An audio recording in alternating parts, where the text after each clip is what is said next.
Good morning, students. Today we are going to discuss mechanism of concentration of filtrate. आज हम बात करेंगे mechanism की कि कैसे filtrate को concentrate किया जाता है.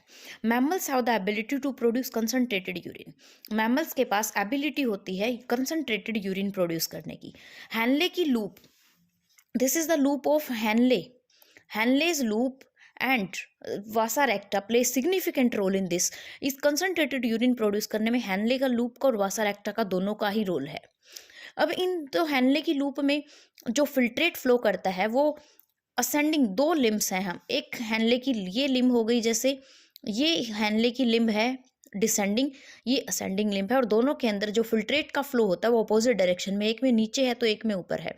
ये काउंटर करंट मैकेनिज्म है. Same as it is vasa recta के अंदर है. अब वासा रेक्टा के अंदर भी अगर यहाँ जो वासा रेक्टा है वो डाउनवर्ड डायरेक्शन में है, ऊपर जो जाएगा वो अपवर्ड डायरेक्शन में है, तो ऐसा ही काउंटर करंट पैटर्न जो है किसके अंदर है, वासा रेक्टा के अंदर है. तो हैनले की लूप और वासा रेक्टा के अंदर प्रोक्सिमिटी और जो काउंटर करंट मैकेनिज्म है वो हेल्प करता है increasing osmolarity towards inner medullary interstitium, osmolarity को इंक्रीज करने में. क्योंकि कोर्टेक्स के अंदर जो ओस्मोलैरिटी होती है वो होती है 300 m ओस्मोल पर लीटर. ओके, जबकि मेडुला के अंदर ये इंक्रीज हो जाती है कहाँ तक, 1200 m ओस्मोल पर लीटर. तो ओस्मोलैरिटी मेडुला की तरफ इंक्रीज हो गई, और इस इंक्रीज करने में कौन हेल्प करता है, proximity between Henle's loop and vasa recta and counter current mechanism in them. It help in maintaining increasing osmolarity. तो ये ग्रेजिएंट जो मेंटेन होता है वो मेंटेन करता है NaCl और यूरिया. जैसे हम इसको देखते हैं कि ये जैसे हमारा हो गया बोमेंस capsule, this is the बोमेंस capsule, and this is our proximal convoluted tubule. This is our proximal convoluted tubule. This is loop of Henle.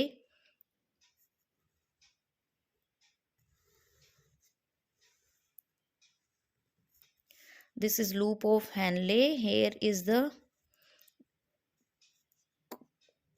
distal convoluted tubule. This is the collecting duct. This is the descending limb of, in this filtrate flows in this direction, and in this filtrate flows in opposite direction. Same here. This is vasa recta. This is vasa recta. This is descending limb of vasa recta, and this one is the descending limb of vasa recta, like this one. Okay, here is the, इसको हम mention कर लेते हैं, ये part है हमारा cortex का, यहाँ तक हो गया हमारा, ये पार्ट हो गया यहाँ तक हमारा मेडुला का, ये हो गया medulla, outer medulla, outer medulla, और ये हो गया हमारा इनर मेडुला, इनर मेडुला. इसको हम यहाँ तक कर लेते हैं, यहाँ तक up to this region. Okay, so here is the, in this filtrate flows in blood flows in this direction, and in this blood flows in this direction. यहाँ पर जो osmolarity है वो है 300, यहाँ पर osmolarity वो हो गई 600, यहाँ हो गई हमारी 900, और यहाँ हो गई 1200. देखो 300 कोर्टेक्स में थी, इनर मेडुला में कितनी पहुँच गई, 1200 m ओस्मोल, ये इसकी यूनिट है पर लीटर. अभी यहाँ भी अगर हम बात करें तो 300 हो गया, ये आ गया हमारा 400, ये आ गया 600, यहाँ पर 800 हो गई, ये 1000 हो गई, और यहाँ पर हो गई 1200. सेम इस मैनर में ये 1000, 900, 600, 400, और ऐसा ही यहाँ है 400, यहाँ हो गई 600, यहाँ हो गई हमारी 800. तो अब देखो कैसे ये ग्रेडिएंट डेवलप होता है. तो दो ग्रेडिएंट की बात की हमने, NaCl और यूरिया, दो ग्रेडिएंट यहाँ पर प्रेजेंट होते हैं.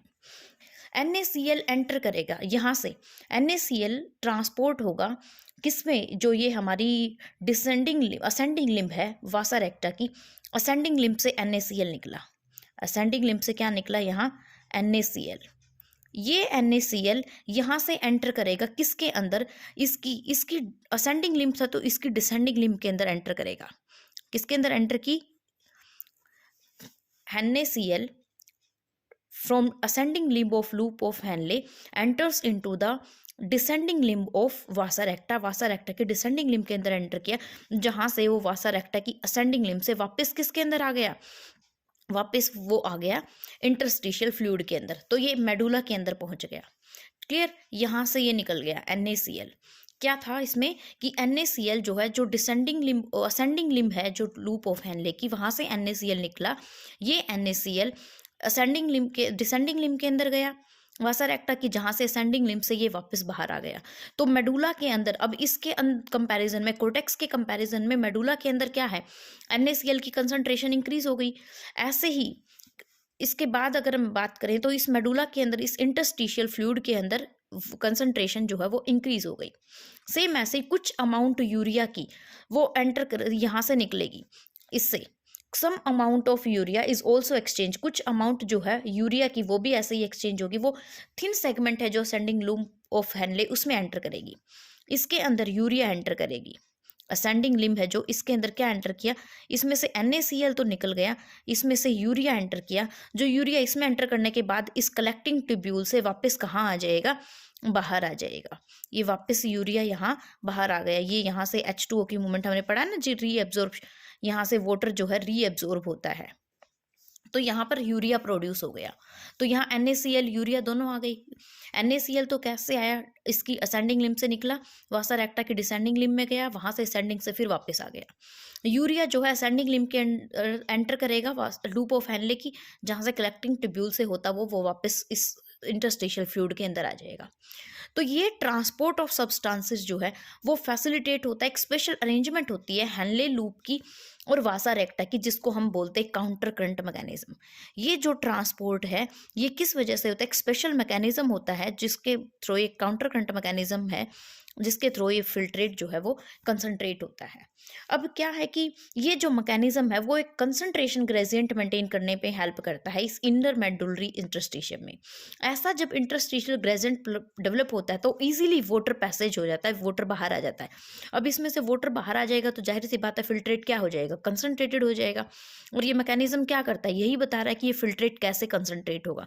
अब बाहर के यहाँ अगर कंसंट्रेशन बढ़ गई तो वाटर निकलेगा बाहर, हमें पता ऑस्मोसिस का, हाई कंसंट्रेशन से लो कंसंट्रेशन पे वाटर जाएगा, तो वाटर जो है अंदर से बाहर आएगा, क्योंकि अंदर वाटर ज़्यादा है बाहर कम है, तो ये इसको अंदर जैसे ही वाटर बाहर आएगा इसके अंदर फिल्ट्रेट क्या हो जाएगा, हमारा कंसंट्रेटेड होगा। तो ह्यूमन किडनी जो यूरिन प्रोड्यूस करती है वो इनिशियल यहाँ पर जो फिल्ट्रेट बनता है उस फिल्ट्रेट से लगभग 4 गुना कंसंट्रेटेड यूरिन यहाँ होता है हमारा। ये तो था हमारा mechanism of concentration of filtrate. इसके बाद नेक्स्ट टॉपिक आता है हमारा कि जैसे हर किसी सिस्टम में हमने रेगुलेशन के बारे में बात की है, तो यहाँ हम इसकी रेगुलेशन के बारे में भी बात करते हैं कि किडनी फंक्शन जो है वो कैसे रेगुलेट होता है। अब हम किसकी बात करेंगे, regulation of kidney function.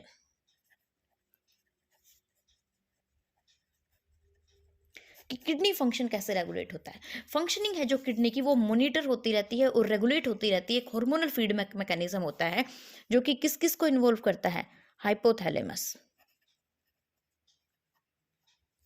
Hypothalamus, JGA जिसके बारे में हम ऑलरेडी पढ़ चुके हैं, और कुछ एक्सटेंट तक हार्ट भी कंट्रोल करता है। तो सबसे पहले क्या होगा, हमारी बॉडी के अंदर ओस्मो रिसेप्टर्स प्रेजेंट होते हैं। Osmo receptors are present in our body. जैसे ही हमारी बॉडी फ्लूइड वॉल्यूम, ब्लड की वॉल्यूम, आयनिक कंसंट्रेशन, जैसे ही ये चेंज होगी, जैसे ही body fluid volume, blood volume और आयनिक कंसंट्रेशन चेंज होगी, वैसे ही ये ओस्मो रिसेप्टर्स एक्टिवेट होंगे। जब एक्सेस में लॉस होता है फ्लूइड का बॉडी से, वैसे ही रिसेप्टर्स एक्टिवेट हो जाएंगे। जब हमारी बॉडी से फ्लूइड ज़्यादा निकल रहा है यूरिन के थ्रू, तो ओस्मो रिसेप्टर्स क्या हो जाएंगे, एक्टिवेट होंगे। ये ओस्मो रिसेप्टर एक्टिवेट हो गए, किसको मैसेज सेंड करेंगे, ये मैसेज सेंड करेंगे हाइपोथैलेमस को। और हाइपोथैलेमस जो है वो रिलीज करेगा ADH, जिसको हम बोलते हैं एंटी डायूरेटिक हार्मोन। क्या होगा, जब भी इनकी ऑस्मोरिसेप्टर्स कब एक्टिवेट होते हैं, जब हमारी body fluid volume, blood volume, ionic concentration change हो जाती है। जैसे ही जब बॉडी से एक्सेस में फ्लूइड लॉस होता है तो ऑस्मोरिसेप्टर्स एक्टिवेट होकर हाइपोथैलेमस को मैसेज करेंगे। हाइपोथैलेमस क्या रिलीज करेगा, एडीएच रिलीज करेगा, जिसको हम कहते हैं एंटी डायूरेटिक हार्मोन। क्लियर। अब एडीएच क्या करेगा, और ये रिलीज होता है, अब आगे नेक्स्ट चैप्टर आएगा हमारा जो न्यूरो हाइपोफाइसिस, जो एंडोक्राइन कंट्रोल है, जिसमें हम ग्लैंड्स के बारे में बात करेंगे, वहां हम बात करेंगे इस न्यूरो हाइपोफाइसिस क्या है। तो ये क्या है, हाइपोथैलेमस न्यूरो हाइपोफाइसिस के थ्रू एडीएच रिलीज करता है। एडीएच क्या करेगा, वाटर रीअब्जॉर्प्शन को प्रमोट करेगा, कि फ्लूइड निकल रहा है तो ये क्या करेगा, anti diuretic, it promotes reabsorption of water. ये क्या करेगा, it promotes reabsorption of water. ये वाटर की रीअब्जॉर्प्शन को प्रमोट करेगा और प्रिवेंटिंग डाई, और किसको प्रिवेंट कर देगा, डायूरेसिस। डायूरेसिस क्या होता है, it is the excessive production of urine, या एक्सेसिव यूरिनेशन, बहुत ज़्यादा जो यूरिनेशन होती है, बार बार में बाथरूम आता है, बार बार में यूरिनेशन होता है, उसको हम डायूरेसिस बोलते हैं। तो जैसे ही जब ये कंडीशन आती है तो एंटी डायूरेटिक हार्मोन रिलीज होता है, जो कि वाटर की रीअब्जॉर्प्शन को प्रमोट कर देता है और डायूरेसिस कंडीशन को सप्रेस कर देगा प्रिवेंट करेगा, सॉरी। जैसे ही बॉडी फ्लूइड वॉल्यूम चेंज होती है, जैसे ये बॉडी फ्लूइड वॉल्यूम जैसे ही ये चेंज होगी, वापस से ऑस्मोरिसेप्टर्स जो हैं वो स्विच ऑफ हो जाएगा। अब पहले डिक्रीज हो गई थी, अब जैसे ही इंक्रीज होगी बॉडी फ्लूइड की वॉल्यूम, जैसे क्योंकि अब ये इंक्रीज कर रहा है बॉडी फ्लूइड की वॉल्यूम को, जैसे ही वॉल्यूम इंक्रीज होगी वैसे ही ऑस्मोरिसेप्टर स्विच ऑफ हो जाएंगे। जैसे ही ऑस्मोरिसेप्टर स्विच ऑफ होंगे, ये हाइपोथैलेमस भी एडीएच बनाना बंद कर देगा। तो ये इसका फीडबैक मैकेनिज्म है। इसके अलावा एडीएच जो है हमारे किडनी किस तरह इफेक्ट करता है, ये इसका इफेक्ट जो है कॉन्स्ट्रिक्टरी इफेक्ट है किडनीज पे। कॉन्स्ट्रिक्टरी इफेक्ट का मतलब क्या होता है कि ये हमारी जो ब्लड वेसल्स होती हैं उन ब्लड वेसल्स को कॉन्स्ट्रिक्ट कर देता है, और ब्लड वेसल जब कॉन्ट्रैक्ट करेंगी, कॉन्स्ट्रिक्ट करेंगी, तो ग्लोमेरुलर ब्लड फ्लो इंक्रीज हो जाता है, ब्लड प्रेशर इंक्रीज होगा, और फाइनली क्या इंक्रीज कर देगा, जीएफआर इंक्रीज कर देगा, ग्लोमेरुलस फिल्ट्रेशन रेट इंक्रीज हो जाएगा।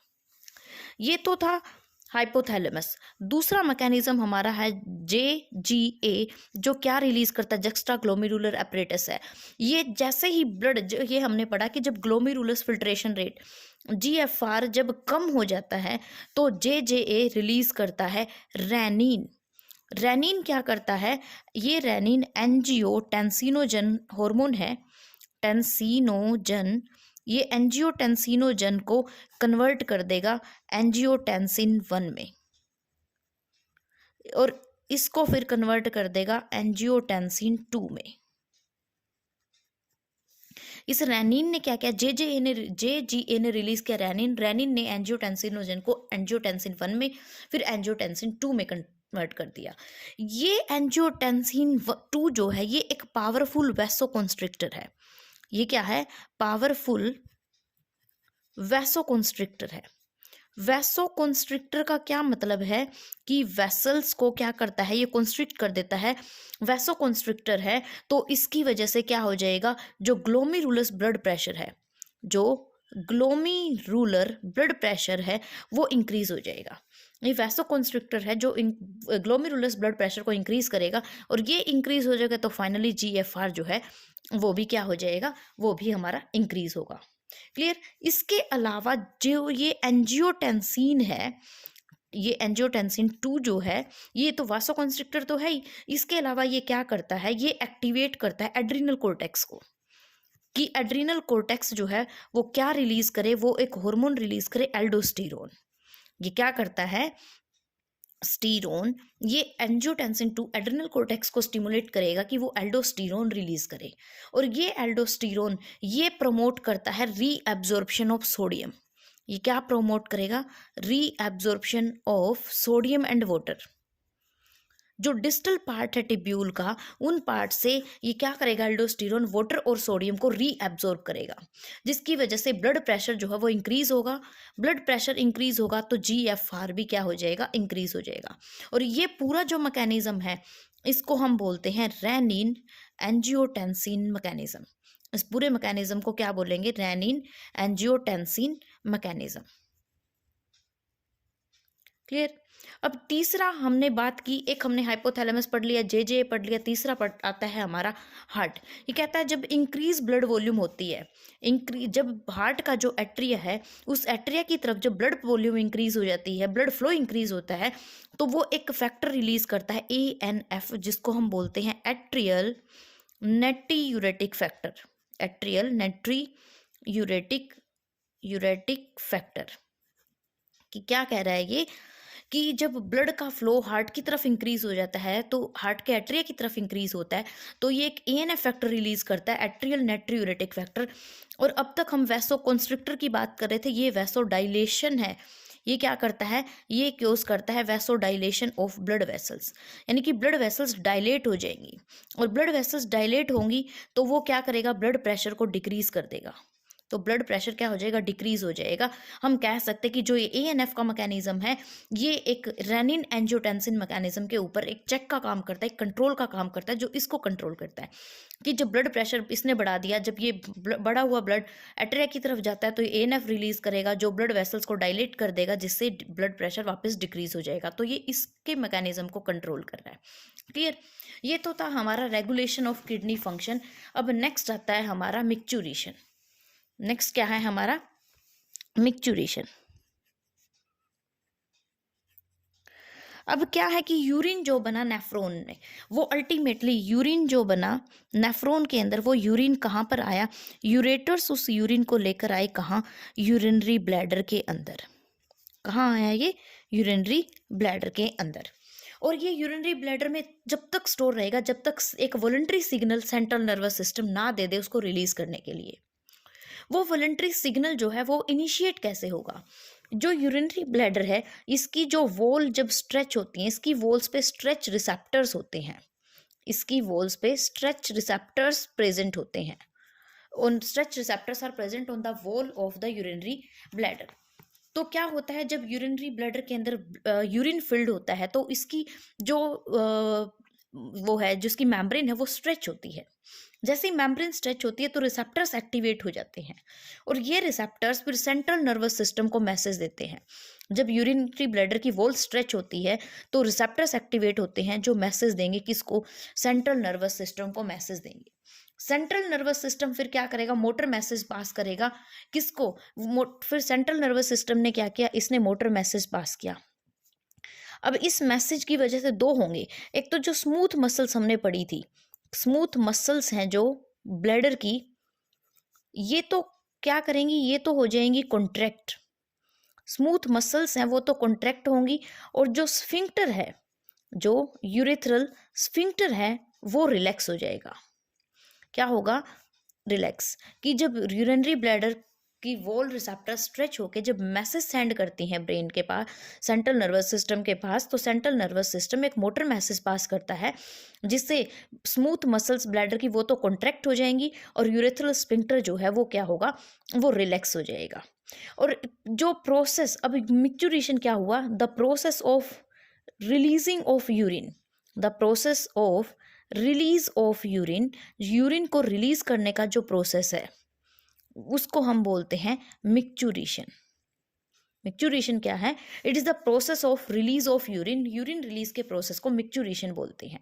और जो मैकेनिज्म इन्वॉल्व है, न्यूरल मैकेनिज्म जो इन्वॉल्व है इसमें, उसको हम बोलते हैं मिक्चुरेशन रिफ्लेक्स।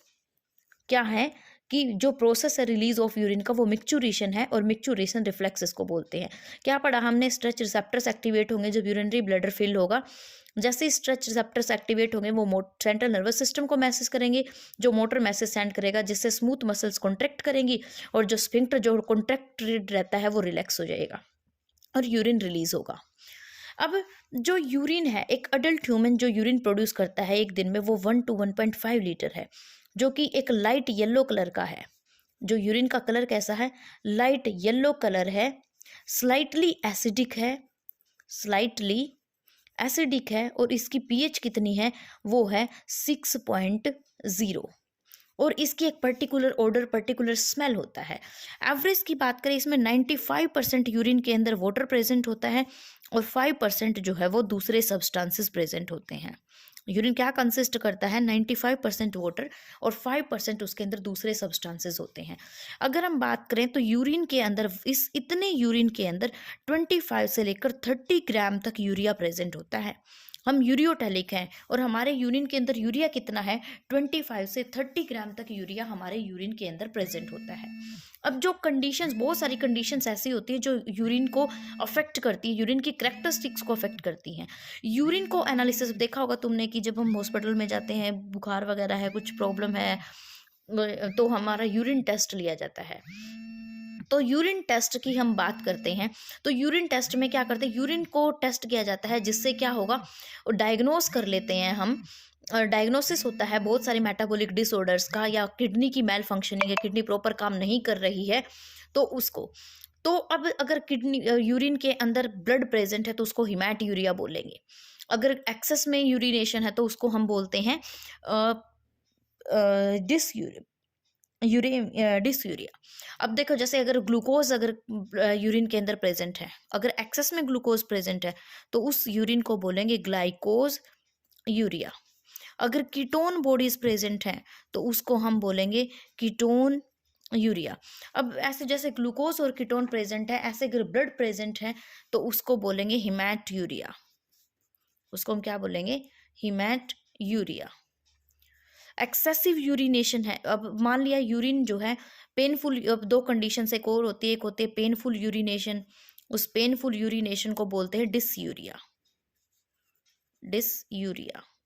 और एक्सेसिव यूरिनेशन जो होती है, बार बार में जो यूरिनेशन होती है, उसको हम क्या बोलते हैं, डायूरेसिस। तो यहाँ तक कंप्लीट हुआ हमारा, आगे वाले टॉपिक्स हम नेक्स्ट क्लास में करेंगे। ओके, तो revise these topics. Thank you and have a nice day.